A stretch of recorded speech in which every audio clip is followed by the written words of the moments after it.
Rapaz, meu nome é Jonatas, seja bem-vindo ao meu canal. Nós estamos fazendo a leitura bíblica anual dentro de um planejamento diário da Bíblia cronológica.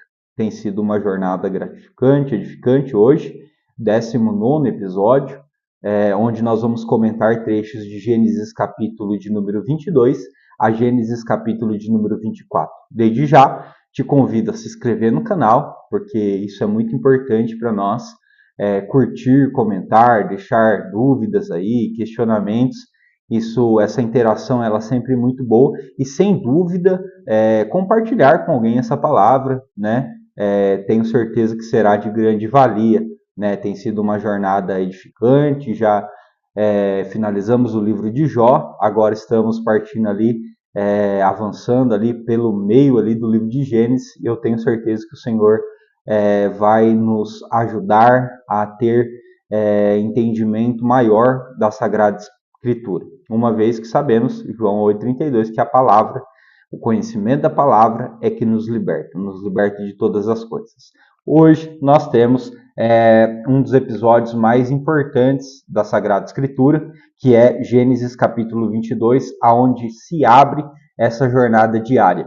Gênesis capítulo de número 22 é quando Deus chama Abraão, depois de muito tempo, sem se comunicar, sem falar. Nós temos o texto ali que Abraão é sempre um construtor de altares. Quando Isaac foi desmamado, fez ali um grande banquete. A partir daquele momento nós não temos mais relato de Abraão fazendo altar, né?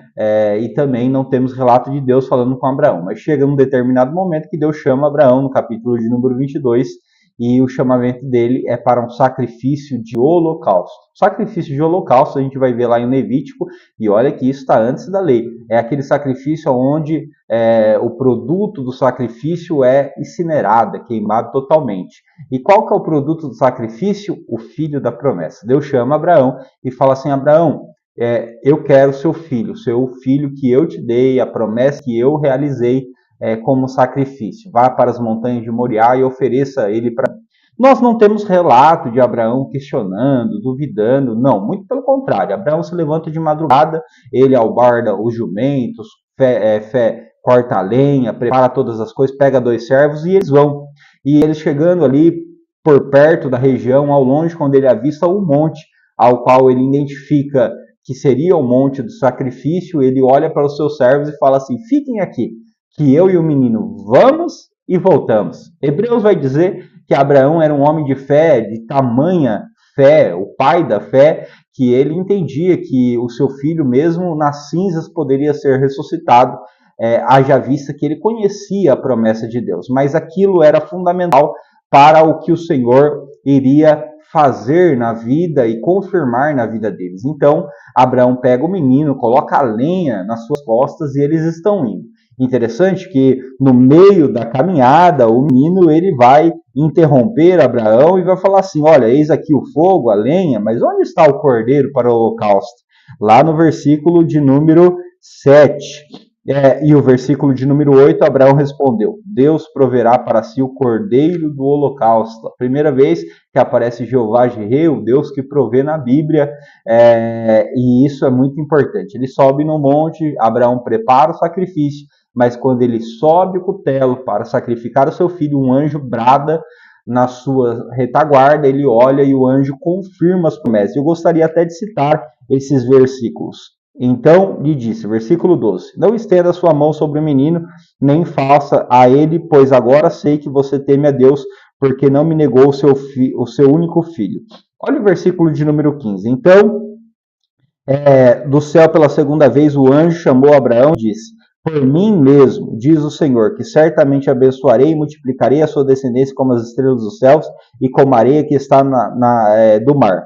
Sua descendência tomará posse da cidade dos seus inimigos. Na sua descendência serão benditas todas as nações da terra, porque você obedeceu a minha voz. Então Abraão voltou para onde estavam seus servos. É interessante nós entendermos, porque nós podemos falar assim, mas Jonatas, Deus já não tinha prometido essa mesma promessa, mas a promessa de Deus, ela evolui com o nosso amadurecimento, ou ela se confirma, melhor dizendo, com o nosso amadurecimento. Eu tenho certeza que você conhece pessoas, como eu conheço pessoas, que já tiveram grandes promessas e no caminho do cumprimento dessas promessas, as pessoas foram se perdendo, né? E aqui nós vemos Abraão sendo testado em todo momento, antes de ter a promessa, ao ter a promessa, depois de ter a promessa, e Deus sempre vai confirmando e reafirmando essas promessas e trazendo a essa verdade. Então é importante nós compreendermos que a promessa, ela precisa ser esperada, cuidada e também, depois de recebida, zelada com a essência, o propósito. Sabemos de quem recebemos, ao Senhor, como fala lá Jó, o bem recebemos, o mal também podemos receber, a Ele seja a glória. Então isso é muito interessante, importante. Eu ministrei até uma palavra sobre Jeová Jireh nesse texto, porque Jeová Jireh, ele sempre vai se apresentar quando temos um sacrifício a fazer. As pessoas muitas vezes elas querem a providência de Jeová Jireh, mas elas não estão dispostas a nenhum tipo de sacrifício, né? E Jeová Jireh não se apresenta em um lugar que não haja sacrifício. No final, ainda nós temos ali a descendência de Naor. No capítulo de número 23, nós temos um episódio que é a morte de Sara, né? Abraão está vivendo ali na terra de Canaã, e ele está ali junto com os filhos de Et, e aí quando Sara morre, Abraão vai até lá e fala assim, olha, me dá um campo na terra, eu gostaria de comprar para enterrar a minha esposa, né? Eles vão discutindo ali, ele escolhe um campo, e aí quando vão, eles falam, não, Abraão, nós damos para você, isso aqui, você tem a bênção do Senhor, vai ser um prazer, lá na frente a gente vai passar pela eira de Araúna, né, com Davi, e Abraão fala, não, negativo, eu vou pagar isso daqui. E é interessante porque há um detalhe aqui, né? A primeira terra adquirida por Abraão, que é o patriarca, em Canaã, que é a terra da promessa, é um túmulo. Centenas de anos depois, um túmulo também seria adquirido, mas para uma pessoa que ficaria lá por 3 dias apenas, né? Então, a Bíblia é cheia de conexões, de nuances, né? E isso é muito bom, muito fantástico. O capítulo de número 24, nós temos a entrada de Isaac sendo referido na jornada pela sua Rebeca, né? Abraão, já adiantado em dias, ele chama o seu servo e fala assim, olha, eu preciso que você vá à casa da minha família, eu não quero dar ao meu filho uma das filhas aqui da terra, né? A gente mora aqui, mas não é daqui que está a promessa, vai lá, pega, ele faz ali uma aliança, e aquele servo vai preocupado, como que eu vou fazer isso, né? E aí quando ele chega lá, ele faz uma aliança com o Senhor, ele faz um voto com o Senhor, fala, Senhor, eu preciso que o Senhor me abençoe, eu não posso errar nessa escolha, é uma escolha muito importante. E ele fala assim, olha, a mulher que vier, a moça que vier aqui, e eu pedir água, que ela dê água para mim, para os meus 10 camelos, não era fácil não, irmão, é muito camelo, né? Mais de 1.000 litros de água ali, com certeza. E o texto vai dizer que antes de ele terminar a oração, quem vem? Rebeca.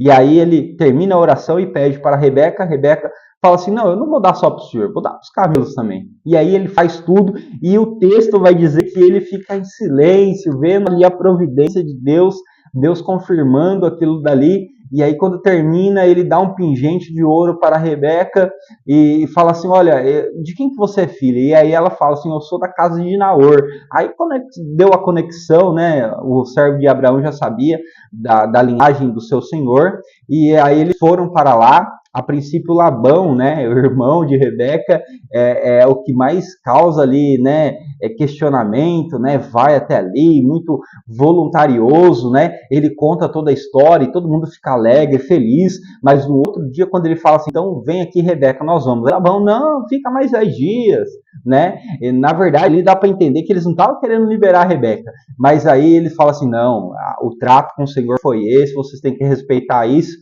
Aí quando eles perguntam para a Rebeca fala assim, não, eu vou com ele. Né? Rebeca é uma mulher de decisão, né? Uma mulher de atitude, né? As pessoas vão lembrar o que ela fez lá com Jacó, mas se esquecem dessa atitude dela. Então eles vão, né? E o capítulo de número 24 finaliza justamente com ele chegando ali na terra e ao longe Isaac está no campo, né?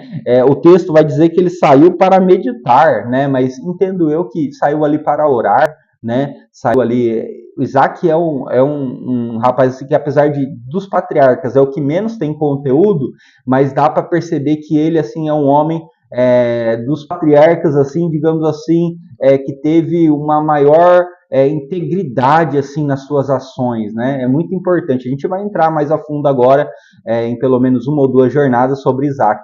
Então Isaac vai lá, vê que é o servo, e aí ele fala assim, olha, quem que conseguiu e tal? E ele fala assim, olha, tá aqui a moça, né? E aí Isaac recebe ela, leva a tenda da sua mãe, e o Senhor termina o texto falando que o Senhor consolou o coração de Isaac pela perca da sua mãe, que ele tinha uma ligação muito forte, evidentemente, com a chegada de Rebeca. Gente, que história fantástica.